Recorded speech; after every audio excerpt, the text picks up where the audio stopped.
नहमदुहु व नसल्ली अला रसूलिहिल करीम अम्मा बाद फ़अऊज़ु बिल्लाहि मिनश शैतानिर रजीम बिस्मिल्लाहिर रहमानिर रहीम। मोहतरम नाज़रीन कराम, अस्सलामु अलैकुम व रहमतुल्लाहि व बरकातुहू। मोहतरम नाज़रीन कराम, आज हम बात करेंगे नमाज के बारे में। नमाज क्या है, इसकी अहमियत क्या है, इसका हमारी ज़िंदगी में मकसद क्या है। अल्लाह ताला का इरशाद है, कुल इबादियल्लज़ीना आमनू युकीमुस्सलाह, यानी मेरे बंदों से कह दीजिए जो ईमान वाले हैं कि नमाज कायम करें। नमाज दीन इस्लाम का एक बहुत अजीम रुकन है। तौहीद के बाद नमाज ही ऐसा रुकन है जो तमाम अरकान को जमा करने वाला है। कैसे?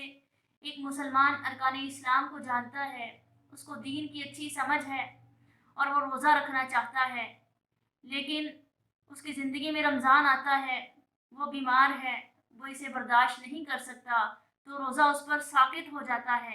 कब तक हो जाता है? जब तक वो सेहतमंद नहीं हो जाता। एक बंदा हज करना चाहता है, उसके पास माल नहीं है, उस पर हज साक़ित हो जाता है जब तक उसके पास माल नहीं आ जाता। एक बंदा ज़कात अदा करना चाहता है, लेकिन उसके पास मालियत कम है, 7.5 तोले का सोना है उसके पास, 7.5 से भी कम का सोना है उसके पास, तो उस पर जो है 1 साल भी नहीं गुजरा तो उस पर ज़कात साक़ित हो जाती है। लेकिन नमाज एक ऐसा रुकन है जो किसी भी हालत में साक़ित नहीं हो सकता। आप बीमार हैं, आप सेहतमंद हैं, आप हालत सफ़र में हैं, या आप घर पर हैं या आप आम हालत में हैं, आपको नमाज हर हालत में पढ़नी है। नबी मुकर्रम सल्लल्लाहु अलैहि वसल्लम ने बीमारी की हालत में हमारी रहनुमाई फरमाई है। आप सल्लल्लाहु अलैहि वसल्लम ने फरमाया, सल्ली क़ाइमन, तुम खड़े होकर नमाज पढ़ो। फ़इन लम तस्तति क़ाइदन, अगर तुम खड़े होकर नमाज नहीं पढ़ सकते तो आप बैठकर नमाज पढ़ लें। फ़इन लम तस्तति फ़अला जंबिन, यानी अगर आप बैठकर भी नमाज नहीं पढ़ सकते तो आप लेटकर नमाज पढ़ लें, आप करवट के बल नमाज पढ़ लें। एक और जगह पे अल्लाह के नबी सल्लल्लाहु अलैहि वसल्लम ने फरमाया, अगर तुम इशारे से भी नमाज पढ़ोगे तो रब ताला तुम्हें पूरी नमाज का सवाब नसीब फरमाएंगे। रसूल मुकर्रम सल्लल्लाहु अलैहि वसल्लम की हदीस है, आप सल्लल्लाहु अलैहि वसल्लम ने फरमाया, इज़ा मरिज़ल अब्दु औ साफ़र कुतिबा लहू मा काना यामल मुकीमन सहीहा, यानी जो शख्स सफ़र हालत में होता है या फिर बीमार हो जाता है, बीमारी की हालत में, सफ़र की हालत में, वो खुशी तो हमें नसीब नहीं होता, लेकिन जो इंसान को सेहत की हालत में नसीब होता है तो रब ताला उसे उस नमाज का अजर देते हैं जो उसने खूबसूरत पढ़ी, जो उसने तंदुरुस्ती की हालत में पढ़ी, जो उसने खुशू के साथ पढ़ी। अब बात आ जाती है कि नमाज है क्या? नमाज, इसकी अहमियत क्या, इसके फ़ायदे क्या हैं, ये हर मुसलमान को समझने चाहिए। जिस तरह रोज़ा रखना ज़रूरी है, इस तरह ये भी ज़रूरी है कि हमारी फ़र्ज़ नमाज बग़ैर कोताही के वक्त पर अदा की हो।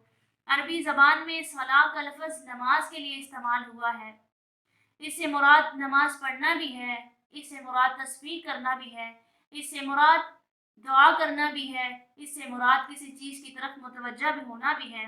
जो इंसान नमाज पढ़ता है, इसमें अल्लाह तबारक व तआला की तस्बीह बयान करता है, इसमें वो दुआ करता है कि इसमें जो है वो खुशू व खुज़ू के साथ रब ताला के सामने खड़े होता है, तो रब ताला इसे बरकतों से भी नवाजते हैं और रहमतों से भी नवाजते हैं।